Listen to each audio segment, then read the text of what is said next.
कमर चीमा साहब, हमारे नाजरीन के लिए पहले थोड़ा सा ब्रीफ सा इंट्रोडक्शन दे दीजिए कि इंडियन मिलिट्री मॉडर्नाइजेशन क्या क्या हो रही है, किस किस सिमत के अंदर हो रही है। तो हम ये क्यों नहीं कर सकते? हम क्यों, हमारी क्या तकदीर में लिखा है, हमारी किस्मत में लिखा है कि हम इसीलिए पैदा हुए कि हम गरीब रहेंगे, बेकारी रहेंगे? जब से इंडिया के वज़ीर-ए-आज़म नरेंद्र मोदी पावर में आए तो उन्होंने एक कॉन्सेप्ट दिया आत्मनिर्भर इनिशिएटिव। इट मींस कि वो अपनी जो सेल्फ रिलायंस की तरफ जा रहे हैं। पता है कि अभी ये भी इंडिया ने कहा है कि उनको तकरीबन कोई 30 या 31 ड्रोन्स दिए जा रहे हैं बाय द अमेरिकन, और वो तकरीबन $3 बिलियन के आर्म ड्रोन्स हैं। डॉक्टर साहब, उन ड्रोन्स की कैपेबिलिटी क्या है? डॉक्टर साहब, ये तकरीबन 50,000 की फुट की बुलंदी पे चल सकते हैं, तकरीबन 27 घंटे इनकी फ्लाइट है। और ये वो कह तो रहे हैं कि हम लाइन ऑफ एक्चुअल कंट्रोल पे इसको चलाएंगे, इसको लगाएंगे। हमें तो इस चीज का कोई अंदाजा नहीं है। और वो सारे आर्म ड्रोन्स हैं जो कि बड़ा हैवीली, जिसे आप समझें कि नुकसान पहुंचा सकते हैं पाकिस्तान को। यानी वो चीमा साहब, दूसरे लफ्जों में वो चाइना के हवाले से कोई मिलिट्री मॉडर्नाइजेशन नहीं करे, इसका इंपैक्ट सीधा सीधा पाकिस्तान की तरफ आ रहा है। एक तो ऑब्वियसली इकोनॉमिक राइज तो एक रियलिटी है, लेकिन साथ ही साथ उसकी सोसाइटी में एक ग्रेजुअल ट्रांसफॉर्मेशन आ रही है। और वो अपने आप को फ्यूचर में एक ना सिर्फ एक ग्रेट पावर बनाना चाहता है आलमी सतह पे, बल्कि एक इंडस्ट्रियल पावर बनाना चाहता है। पाकिस्तान अजीम बनेगा, अजीम बनेगा।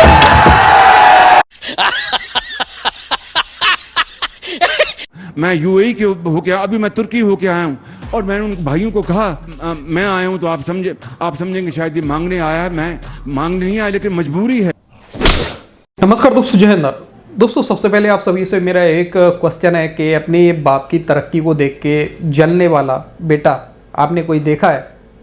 तो इसका आंसर मेरे हिसाब से आपकी नज़र में यही होगा कि हाँ, देखा है, और उसका नाम है पाकिस्तान। मतलब कि भारत किसी भी क्षेत्र में तरक्की करे तो सबसे ज़्यादा किस देश की जलती है? वो है पाकिस्तान। और वहीं दूसरी तरफ जो भारत अपने लिए हथियार खरीद रहा है या फिर आर्मी मॉडर्नाइजेशन का जो भी काम कर रहा है भारत, उसको लेके भी पाकिस्तान की बहुत ज़्यादा जली हुई है इस समय। और आपको भी पता, पाकिस्तान के पास में आटा खरीदने के लिए पैसा नहीं है, तो बेचारा क्या ही हथियार वगैरह खरीदेगा या फिर क्या ही हथियार बनाएगा अपने लिए। वही जो भारत बना रहा है उसको लेके पाकिस्तान की बहुत ज़्यादा जली हुई है। उसी का उदाहरण आज इस वीडियो में देखने वाले हैं, तो सीधे चलते हैं वीडियो पे। लेकिन उससे पहले अगर आपको वीडियो पसंद आए तो लाइक करना, चैनल को अभी तक आपने सब्सक्राइब नहीं किया तो प्लीज़ चैनल को सब्सक्राइब जरूर कर लेना। कमर चीमा साहब, हमारे नाजरीन के लिए पहले थोड़ा सा ब्रीफ सा इंट्रोडक्शन दे दीजिए कि इंडियन मिलिट्री मॉडर्नाइजेशन क्या क्या हो रही है, किस किस सिमत के अंदर हो रही है। देखिए डॉक्टर साहब, एक चीज तो आपको समझनी होगी कि प्राइम मिनिस्टर मोदी जो हैं वो जा रहे हैं अमेरिका और इजिप्ट के दौरे पे जा रहे हैं। कोई 5 दिन का ये दौरा है। और आपको पता है, अमेरिका के इस दौरे से पहले अमेरिकी national security adviser Jack Sullivan और डिफेंस सेक्रेटरी लॉयड ऑस्टिन आए हुए थे। और ये जो बातें हो रही हैं वो ये हो रही हैं कि एक एम्बिशियस नया रोड मैप जो है वो इंडिया और अमेरिका ने तैयार किया है, जिसमें वो कह रहे हैं कि हमने प्रायोरिटाइज करना है को डेवलपमेंट को एंड को प्रोडक्शन को। सो इसमें आप देखें कि और आपको याद है कि जब से इंडिया के वज़ीर-ए-आज़म नरेंद्र मोदी पावर में आए तो उन्होंने एक कॉन्सेप्ट दिया आत्मनिर्भर इनिशिएटिव। इट मींस कि वो अपनी जो सेल्फ रिलायंस की तरफ जा रहे हैं। सो वो कहते हैं कि दुनिया के जितने भी ममालिक हैं वो जो इंडिया के साथ मुआहदे करना चाहते हैं, वो ये चीज़ को मेक श्योर करें कि उसकी प्रोडक्शन या उसकी जो को प्रोडक्शन है वो इंडिया में हो। जिस तरह भी रिसेंटली जर्मनी के डिफेंस मिनिस्टर आए थे तो 6 डीजल सबमरीन्स उन्होंने कहा जी हम इंडिया में बनाएंगे। इसी तरह अमेरिकन जो हैं वो भी, जैसे मैंने बात बताई, कि एम्बिशियस नया रोड मैप लेके आ रहे हैं। और वो कह रहे हैं कि हमें जो है ये जॉइंट कॉम्प्रिहेंसिव पार्टनरशिप को आगे लेके चलना है और इंडिया को डिफेंस इक्विपमेंट देना। आपको पता है कि अभी ये भी इंडिया ने कहा है कि उनको तकरीबन कोई 30 या 31 ड्रोन्स दिए जा रहे हैं बाय द अमेरिकन, और वो तकरीबन $3 बिलियन के आर्म ड्रोन्स हैं। डॉक्टर साहब, उन ड्रोन्स की कैपेबिलिटी क्या है? डॉक्टर साहब ये तकरीबन 50,000 की फुट की बुलंदी पे चल सकते हैं, तकरीबन 27 घंटे इनकी फ्लाइट है, और ये वो कह तो रहे हैं कि हम लाइन ऑफ एक्चुअल कंट्रोल पे इसको चलाएंगे, इसको लगाएंगे, लेकिन डॉक्टर साहब इंपॉर्टेंट चीज ये है कि इसमें क्या पता है कि वो लाइन ऑफ एक्चुअल कंट्रोल पे होंगे या वो लाइन ऑफ जो control between Pakistan and India उसके ऊपर फ्लाई करेंगे। हमें तो इस चीज का कोई अंदाजा नहीं है, और वो सारे आर्म ड्रोन्स हैं जो कि बड़ा हैवीली, जिसे आप समझें कि नुकसान पहुंचा सकते हैं पाकिस्तान को। यानी वो चीमा साहब दूसरे लफ्जों में वो चाइना के हवाले से कोई मिलिट्री मॉडर्नाइजेशन नहीं करे, इसका इम्पैक्ट सीधा सीधा पाकिस्तान की तरफ आ रहा है। मोहम्मद अली साहब ये थोड़ा सा फरमा दीजिएगा, आपने चीमा साहब की तो बात सुनी होगी, उन्होंने मुख्तसर सा तारुफ दिया, काइंडली ये बताइएगा, एक तरफ तो रशिया इंडियन मिलिट्री मॉडर्नाइजेशन के अंदर भरपूर हिस्सा ले रहा है, चाहे उनकी अर्जुन टैंक हो या MiG-29 जेट फाइटर्स हों, Su-30 हों, या उनका एयर डिफेंस सिस्टम हो S-400, या उनका एयरक्राफ्ट कैरियर हो। दूसरी तरफ जर्मनी और फिर अमेरिकन भी शुरू हो गए। तो आप खित्ते के अंदर बैलेंस ऑफ पावर को किस तरह देखते हैं, चूंकि सारी दुनिया जो है वो बैलेंस ऑफ पावर की बात करती है। कहा यह जाता है कि अगर बैलेंस ऑफ पावर में तब्दीली आ जाए तो वहाँ पे क्राइसिस, और अगर क्राइसिस प्रॉपरली मैनेज ना हो तो हम वॉर की तरफ चले जाते हैं।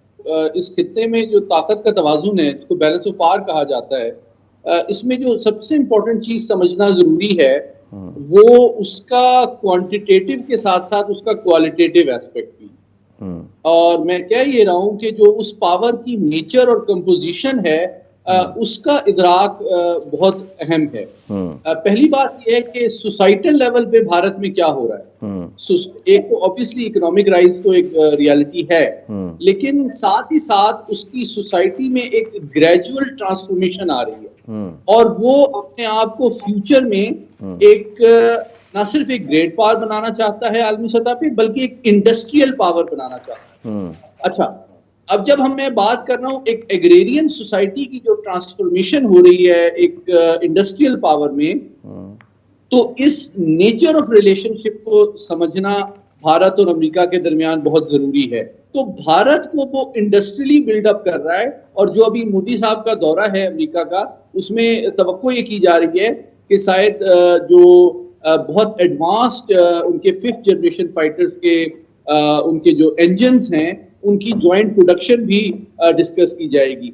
इससे पहले अमेरिका भारत को जो न्यूक्लियर टेक्नोलॉजी के हवाले से भी एक बहुत अहम डील ऑफर कर चुका है। इसके साथ ही साथ ग्रेजुअली चाहे वो उनकी फजाइया हो, चाहे उनकी नेवी हो, चाहे उनकी आर्मी हो, वो इंडस्ट्रियल इंटरडिपेंडेंस और इंटीग्रेशन ऑफ इंडस्ट्रियल प्रोसेसेस की तरफ आगे बढ़ रहे हैं।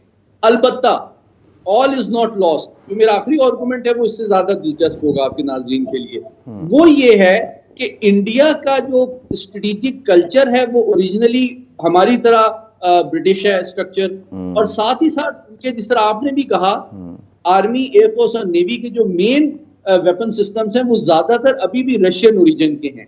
तो इन वेपन्स को इमीडिएटली अमेरिकन वेपन से रिप्लेस करना, उनकी मेंटेनेंस का सिस्टम, ट्रेनिंग का सिस्टम और उनकी डॉक्ट्रिन को चेंज करना, उनकी ट्रेनिंग रिजीम को चेंज करना, ये इतना आसान काम नहीं है, इसमें दहाइयां लग जाएंगी। मोहम्मद साहब प्लीज़ अपना जवाब मुकम्मल कीजिएगा। जो रूस के हवाले से हम बात कर रहे थे, अगर हम ले आए साउथ एशिया में और पाकिस्तान उससे अपने ताल्लुकात को और मज़ीद गहरा करे तो गालिबन खित्ते में ताकत के तवाज़ुन को बरकरार रखने में वो माविन साबित होगा। जी बिल्कुल, आपने सही अल्फाज का चुनाव किया है। मैं एग्री करता हूँ, ताकत के तवाज़ुन यानी कि बैलेंस ऑफ पावर और नॉट बैलेंस ऑफ टेरर। मैं समझता हूँ कि ये एक रियलिटी है कि रूस की भी जो सबसे बड़ी एक्सपोर्ट मार्केट है डिफेंस की और न्यूक्लियर टेक्नोलॉजी की, वो भारत है और हमेशा से रहा है।